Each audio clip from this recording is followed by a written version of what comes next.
Welcome. We'll be working some problems from Chapter 4, which is our first look at some discrete distributions.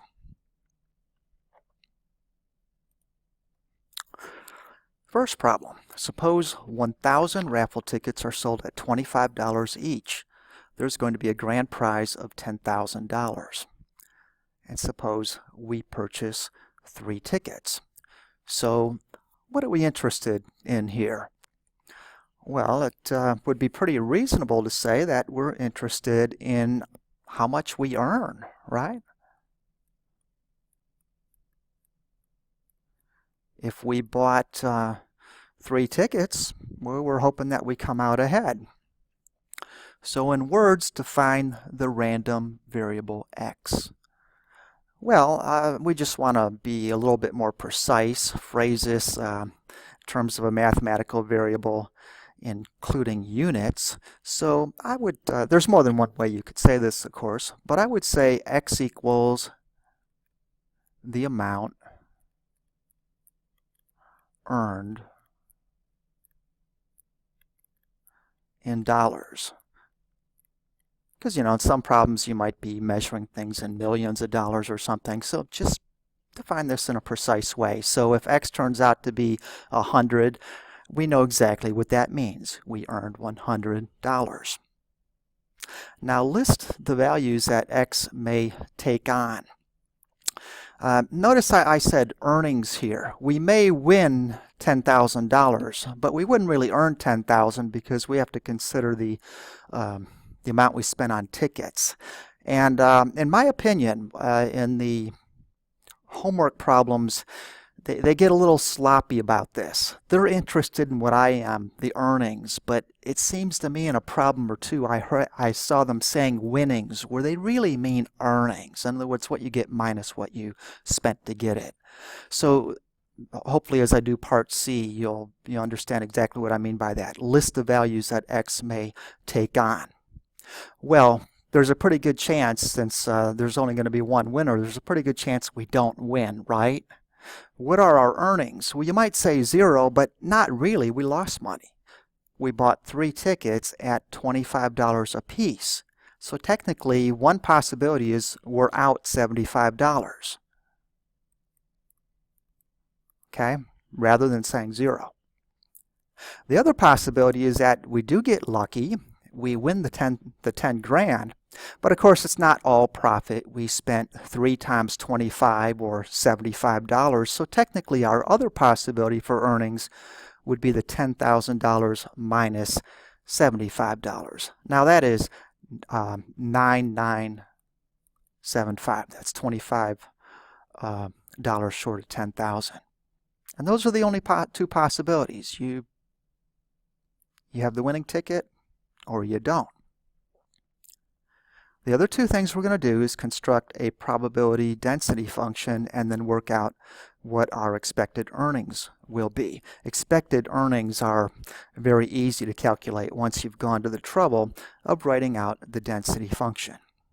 Okay, with discrete distributions, it's called a probability density function. In the next chapter, it goes by a different name when we do continuous distributions.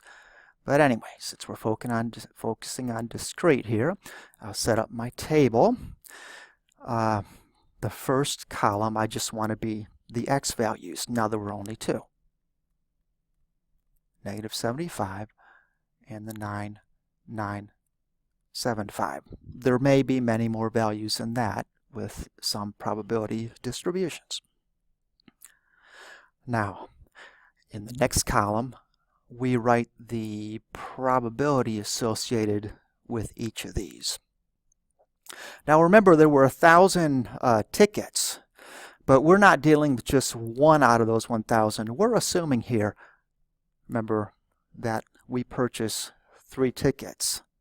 So let's first look at the chance that we win.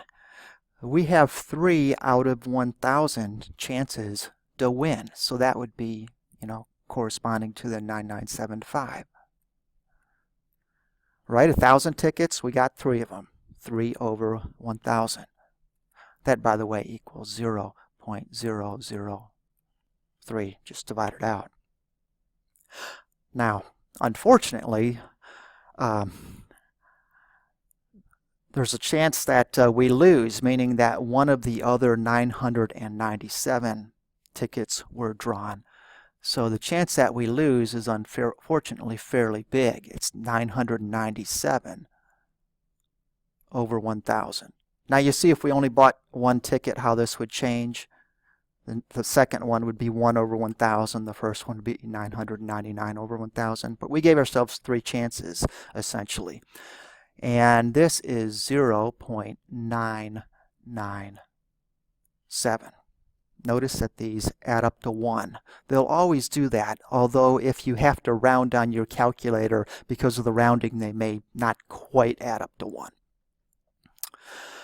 Okay, now that's our probability density function. Technically, that's the whole thing. But in order to do the expected earnings, we want to do one more row here, or column I should say. We want to multiply the x times the p of x values. So do that on a calculator. Negative 75 times 0.997. And let's see. Got it jotted down what I got for this. I had negative 74.775. And then the 9975 times the 0.003. For that, I got a positive 29.775. Now to answer the last question, what are our expected earnings? To get the expected earnings, you add up all the numbers in the x times p of x row. Of course, there's only 2 of them in this case. And if you add those up, what you get is a negative 45. Well, exactly. The decimal part will cancel out. So our expected earnings are negative 45. Now please notice, if you played this game one time, there's no way that you could lose exactly $45. If you play it one time, you either lost 75 or you gained 9975. So really the way of interpreting expected earnings is that if this game were played over and over a large number of times, this would be the average expected earnings. And notice it's a loss. Now really the most important thing to look at is simply that if you play this game, whether you play it once or you play it many times, it's basically a losing game for you. You know, you've heard the phrase, the house always wins.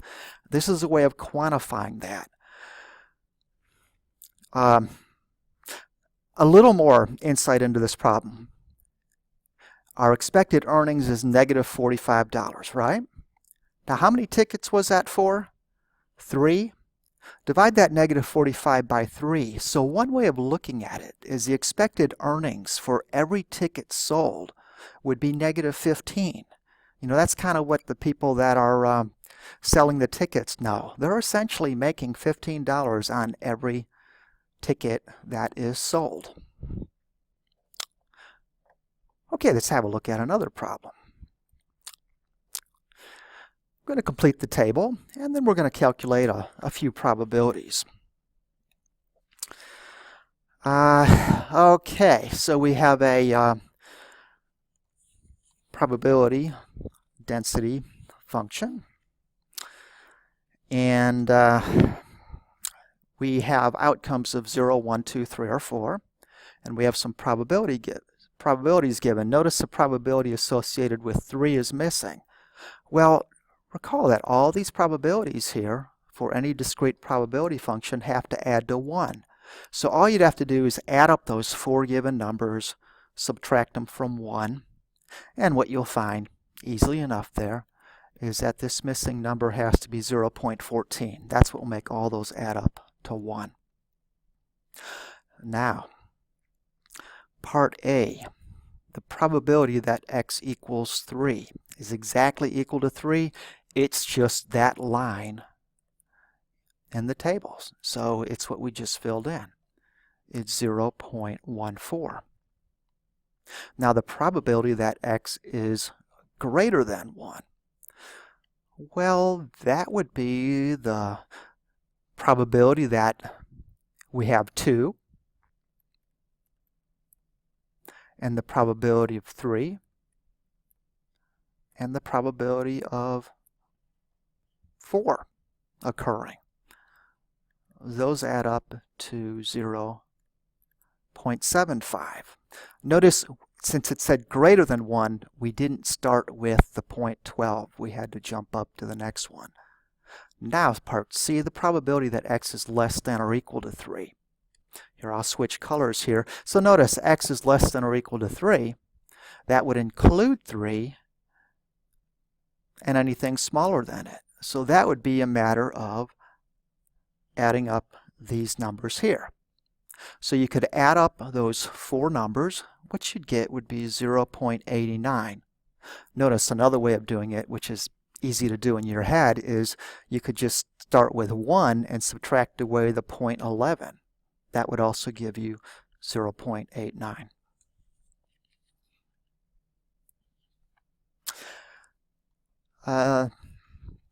Next problem. Let's complete the expected value table to find the expected value for x. So this is very similar to something that we did, I guess it was 2 problems ago. We have to work out the x times p of x column. So we do 2 times 0.2 just to get 0.4, 4 times 0.1, 0.4 again, 6 times 0.4, 2.4, and 8 times 0.3, 2.4. Go to the trouble to add these all up, and you'd have 5.6. So that's how you find the expected value for a discrete probability distribution. And my last problem here, which contains multiple parts. Suppose that 15 out of 50 vampires are anemic. Okay, so we're doing a public health problem here. If 150 vampires are randomly selective, calculate the following. We have a few things going on there. Look, before I do any work with actual problems A, B, or C, let's look at what we have at the beginning. 15 out of 50 vampires are anemic. So the probability that one of these guys, I guess it could be men or women, right, is anemic would be 15/50. By the way, that divides to exactly 0.3. Okay, so here's a way of looking at it. If you approached a random vampire, the probability that that vampire is anemic would be 0.3. Well, folks, what we have here is a binomial distribution. Okay, it's a fixed probability. Any randomly selected vampire, probability is 0.3 of being anemic. Now what we have is we have a sample here of 150. So we can answer questions like part A, what's the probability exactly 40 of them are anemic? Or probability that 40 or more of them are anemic. You will not have to do the calculations by hand. You'll be able to use your calculator. There are some instructions in the book, but when I finish this problem, I'll pull up a calculator and just show a few calculations for those of you who would like to stick around and see that. All right, so we have a binomial distribution, and we have n equals, n is the total number we're looking at. That is the 150. P is the probability of being anemic. That's 0.3. And for this first problem, we're looking at exactly 40. So we're looking at the value 40. It's x, it's a variable. You know, we could do it for 50 or for 60 or whatever we wanted. Now, when you go, and again, I'll show this in a couple minutes, when you go and reach for the binomial, what you want to reach for is the binomial PDF, probability density function. And if you plug that in, if you know how to do this, why don't you pause this, put it into your calculator, and you can just see if you get what I get. I'm getting 0.0490. So if that's what you just got, then you won't have to watch my calculator demonstration. Now the next one, part B, the probability that 40 or more of the vampires are anemic. Look, that's asking for the probability that X is greater than or equal to 40. By the way, let me just go up in the original problem and just write down. This was the probability that X was equal to 40. Now it's X is greater than or equal to 40. Now you're going to use the same three numbers, the 150, the 0.3. You're even going to be using, well, not necessarily the 40. Let's see about that. What we're going to be using here is the binomial cumulative distribution function. Cumulative, like for instance, if you pick 10, the cumulative distribution would give you 0, 1, 2, 3, all the way up to 10. It always gives you the value up to what you're looking at. So we really have to take this original problem and rephrase it, because this is looking at the right of 40, and we need to do a problem where we look at the left of it. Now, we're going to have to subtract 1. I mean, not subtract 1, but take 1 and subtract. Now, essentially, instead of doing X is greater than or equal to 40, we want the numbers that are less than 40, and we want to write it with an equal sign. Well, it wouldn't be X is less than or equal to 40, because then you would have 40 included in both of them. If you want greater than or equal to 40, then it would be 1 minus the probability that you're below 40. 39, 38, 37, 36, and so on.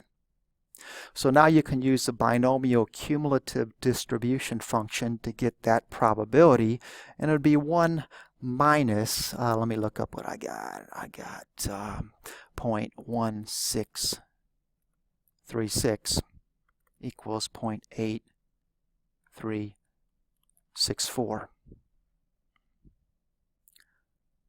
Finally, the expected number of anemic vampires in the sample. For the binomial distribution, the following formula gives you mu, the mean or expected number.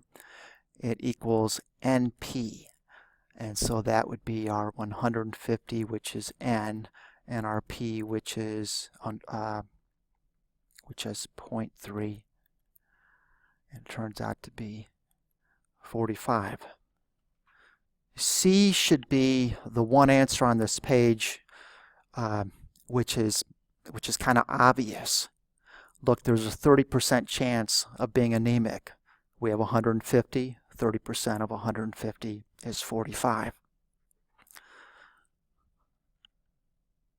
And now, for those of you who are interested, I'll demonstrate how you do binomial probabilities on the TI-83 or 84. Maybe some changes with the TI-83, and of course there are, sometimes slightly different models. But what I'm showing you, I think, should help you out.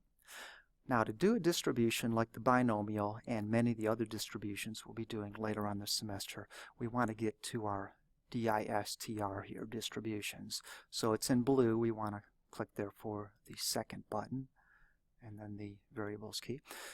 And so we see here normal PDF, normal CDF, a few things here. You're going to have to go down a ways to get the binomials.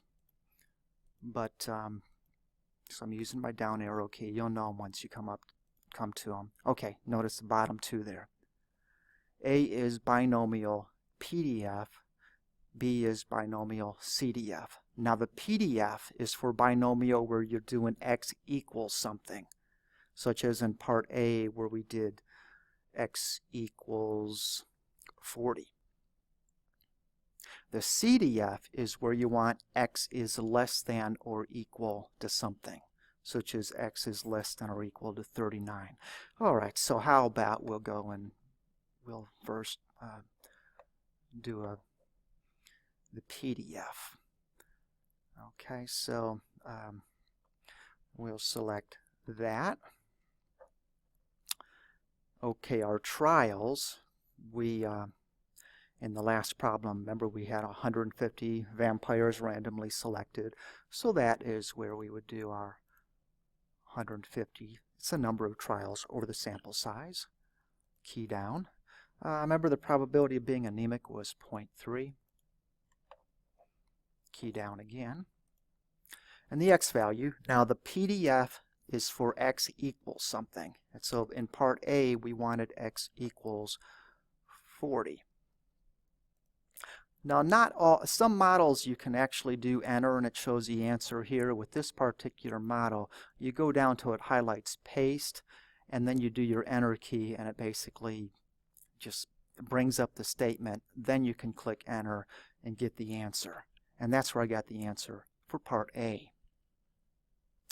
Now let me show you the answer for part B. Probability that 40 or more. Now you see the thing is the PDF will only work with x is less than or equal to something, and we want x is greater than. So that's why we had to do the 1 minus statement. 1 minus the probability x is less than or equal to 39. If we get rid of all of them that are less than or equal to 39, then we are talking about 40 and higher. So anyway, we'll go to second. We'll go to our distributions. We'll key down till we find the binomial cumulative distribution. It's B there. Okay, make sure it says at the top of the page cumulative. So there are trials again is 150. Our p-value was 0.3. Now the x value was 39. Now before I hit the paste, let's look at this again. Because it's a cumulative distribution, this will give us all the totals from 0 on up to 39. So probability that there's 0 anemic vampires, 1 anemic vampire, 2 anemic vampires, all the way on up to 39 anemic vampires. So we paste this in and click enter, and I got 0.1636. Now this wasn't the answer to our question, because you see this gave the probabilities of the first 39 numbers. We want the probability of 40 and up, so that's why I did 1 minus this to get the 0.8364. So you have to think about the logic of the problem, but the calculator part itself is pretty simple. You shouldn't have any problem with that. Okay, I'm going to sign out here, and good luck.